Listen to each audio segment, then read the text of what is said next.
नमस्कार, जय देश न्यूज़ चैनल में आपका स्वागत है। वाराणसी से मैं खुशरंग हिना। यूँ तो सियासी माहौल जो है काफ़ी उतार चढ़ाव देखने को मिल रहा है। अब आपको बता दें कि नई सरकार एक बार फिर से मोदी जी की बन चुकी है। कैबिनेट मंत्री ने अपना कार्यभार संभालना शुरू कर दिया है।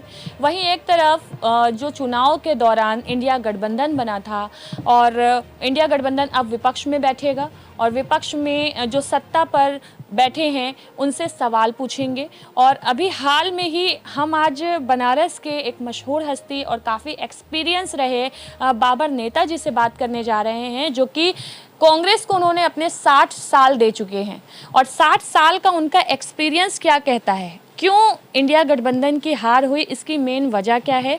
और एक बार फिर से बनारस में सांसद प्रधानमंत्री बन गए और बनने के बाद अब आगे की क्या इन लोगों की रणनीति है और अपने थोड़े से चुनावी सूझबूझ और चुनावी जो माहौल रहा है उसको लेकर के हम इनसे बात करेंगे। तो हमारे चैनल में बहुत स्वागत है आपका।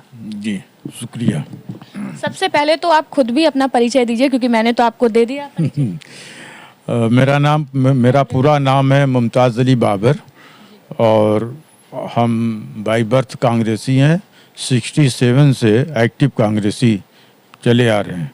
पीछे आपने इतने साल दिए हैं कांग्रेस पार्टी में, जो सत्ता में पार्टी है वो हमेशा यही इल्ज़ाम लगाती है कि 70 सालों में कांग्रेस ने जो नहीं किया वो हमने 10 सालों में किया। आप इससे एग्री हैं कि नहीं? नहीं, बिल्कुल नहीं। ये तो सरासर झूठ है।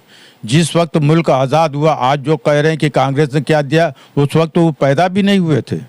उनको क्या पता है कि जब अंग्रेज चले गए थे तो पूरा हिंदुस्तान को लूट के चले गए थे। एक सुई भी बनाने लायक हिंदुस्तान नहीं था उस वक्त। जो है ख़ास तौर से गरीबी इतनी चरम सीमा पर थी, बेरोज़गारी इतनी चरम सीमा पर थी, शिक्षा वगैरह एकदम तहस नहस हो गया था। कहीं से कोई आय के सूरत में नज़र नहीं आ रही थी। तो ऐसी सूरत में जो देश को पंडित जवाहरलाल नेहरू ने जो संभाला, बहुत ही सूझबूझ का सबूत दिया, उनको शिल्पीकार कहा जाता है। तो इसमें जो है दो राय नहीं, वो वाकई में शिल्पीकार थे। अभी की जो मौजूदा सरकार है उससे आप कितना इत्तेफाक रखते हैं? देखिए, मौजूदा सरकार, एक चीज़ बतलाएं, सरकार किसी का भी हो हम उनका सम्मान करते हैं, लेकिन एक चीज़ ये है कि सरकार ने तो हमको अपने से अलग कर दिया, ख़ासतौर से माइनॉरिटी को। कहते हैं कि सबका साथ, सबका विकास, सबका विश्वास, तो किसका विनाश कर रहे हैं आप? किसी का तो आप जो करते हैं और एकदम डंके की चोट कहते हैं, चाहे अमित शाह चाहे ये लोग, कि जो है मुसलमानों का नाम लेकर कहते हैं। और हम ये जानते हैं कि हमें मुसलमान के नाम से तुम जान रहे हो। अरे हम भारतीय हैं, वो जो है हम हिंदुस्तानी बिरादरी के हैं, भारतीय बिरादरी के हैं। तुम हमको बार बार अलग करके बात करते हो। ये एक राष्ट्रीयता की बात है। राष्ट्र को एकता, अखंडता, भाईचारा को, पार्टी को कहते हैं कि सबका साथ, सबका विकास, सबका विश्वास, तो किसका विनाश कर रहे हैं आप? किसी का तो आप जो करते हैं और एकदम डंके की चोट कहते हैं, चाहे अमित शाह चाहे ये लोग, कि जो है मुसलमानों का नाम लेकर कहते हैं। और हम ये जानते हैं कि हमें मुसलमान के नाम से तुम जान रहे हो। अरे हम भारतीय हैं, वो जो है हम हिंदुस्तानी बिरादरी के हैं, भारतीय बिरादरी के हैं। तुम हमको बार बार अलग करके बात करते हो। ये एक राष्ट्रीयता की बात है। राष्ट्र को एकता, अखंडता, भाईचारा को कायम रखना है, तो हमको जो इस तरह का विचार को त्यागना पड़ेगा। अभी इंडिया गठबंधन बना था और काफ़ी ज़्यादा पूरे देश में सीटें भी लाए, लेकिन सत्ता में नहीं आ पाई। तो क्या कुछ कमियां रह गई?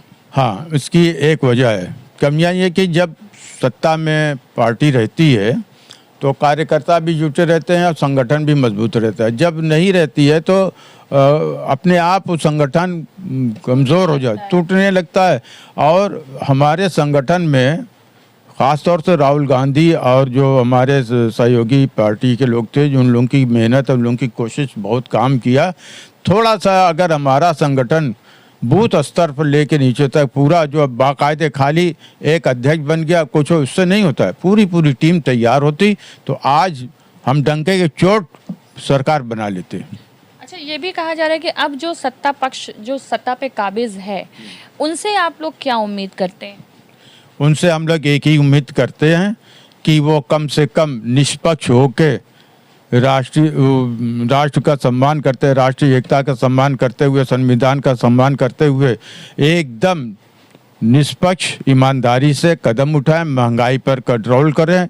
अब आप समझ लीजिए कि ये जब कहते हैं कि सबका साथ सबका विकास, तो पूरे हिंदुस्तान में सभी एक ही कानून होनी चाहिए। कहीं के बिजली के दर कुछ है, कहीं कुछ है, कहीं कुछ है।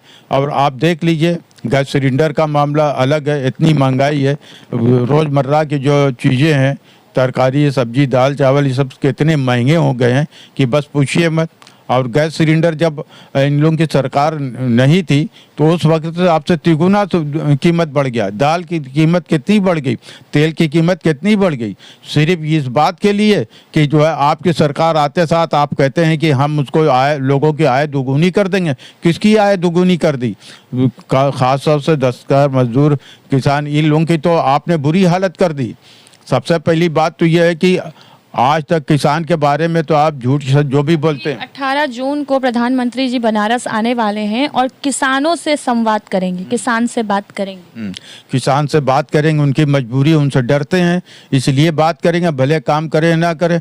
लेकिन हिंदुस्तान में कृषि प्रधान देश है, उसके बाद अगर है तो कपड़ा उद्योग है, बुनकर समाज है। आज तक बुनकर समाज पर इन्होंने कुछ कहा या किया, कोई स्कीम ये लिया है कुछ? उनके ये कहते हैं कि बिजली जो है वो कम कर दिया है। सब सिर्फ जुमला है। जो पहले जो है यहाँ से माल जाता था बनारसी के कपड़ों का, वो सब बंद है। इतनी बुरी हालत है कि बस पूछिए मत। बिजली की रेट कहाँ कम किया है? कुछ नहीं कम किया है।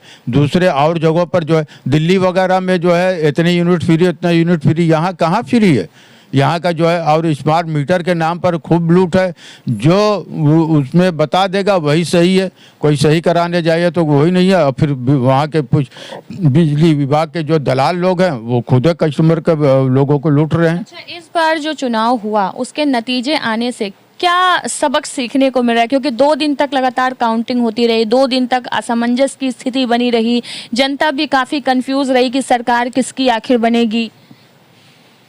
देखिए, ये जो चुनाव है इसमें जनता का ब्रेन वॉश करने की ज़रूरत है। और वो ब्रेन किसी पक्ष की बात मैं नहीं कर रहा हूँ, वो राष्ट्र हित में मैं कह रहा हूँ कि उनको क्या सोचना चाहिए। कौन से लोग हमारे जो है समाज के लिए, हिंदुस्तान के लिए बेहतर हैं, उस हिसाब से उनको सोचना चाहिए। देखिए, हम भाजपा की बुराई नहीं करते, लेकिन भाजपा सबके बावजूद किसी कुछ वर्ग को अलग करती है। अब उन्हीं के सेल के लोग पंजाबियों को कहते हैं खालिस्तानी, मुसलमानों को कहते हैं पाकिस्तानी।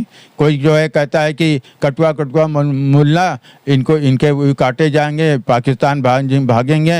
ये जो है जय श्री राम बोलेंगे, अल्लाह इनका। तो देखिए, अयोध्या से ही उनकी हार हो गई, जहाँ राम मंदिर उन्होंने बनवाया था, इतने सालों से बना हुआ जो केसेस था वो खत्म करवाए, उसके बाद अयोध्या से उनकी हार हो गई। देखिए, एक चीज़ बतलाएं, अयोध्या में बाबरी मस्जिद और राम मंदिर का जो मामला था, मुसलमानों ने कभी विरोध नहीं किया था मंदिर का। वो तो सिर्फ मस्जिद के बारे में कहता था कि ठीक है हमारी मस्जिद है, ये कैसे जो है बचेगी। बहरहाल मुकदमा का फैसला हो गया, सब लोगों ने मान लिया। अब बाबरी मस्जिद और वो अयोध्या का मसला नहीं है।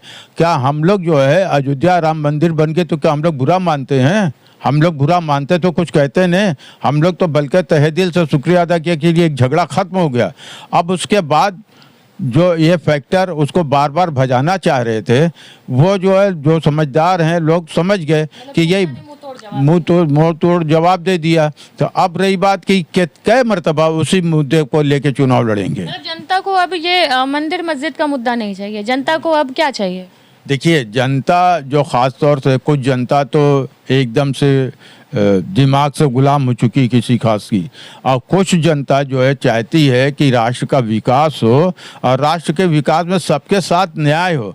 और न्याय भी जो है ऐसा न्याय हो कि हम निष्पक्ष होकर न्याय, भले न्याय करने में मेरा कोई अंग कट जाए लेकिन मैं न्याय करूंगा। एक इल्ज़ाम हमेशा भाजपा पर आप लोग लगाते हैं कि सीबीआई, ईडी कि यही मुंह तोड़ जवाब दे दिया।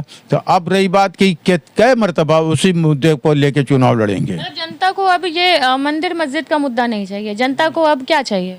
देखिए, जनता जो ख़ास तौर से कुछ जनता तो एकदम से दिमाग से गुलाम हो चुकी किसी खास की, और कुछ जनता जो है चाहती है कि राष्ट्र का विकास हो, और राष्ट्र के विकास में सबके साथ न्याय हो, और न्याय भी जो है ऐसा न्याय हो कि हम निष्पक्ष होकर न्याय, भले न्याय करने में मेरा कोई अंग कट जाए लेकिन मैं न्याय करूंगा। एक इल्ज़ाम हमेशा भाजपा पर आप लोग लगाते हैं कि सीबीआई, ईडी, ये सारी एजेंसियां जो है वो उनकी बनाई गई है और वो सिर्फ आपके मतलब विपक्ष के नेता पर ही कार्यवाही करती है, ऐसा क्यों?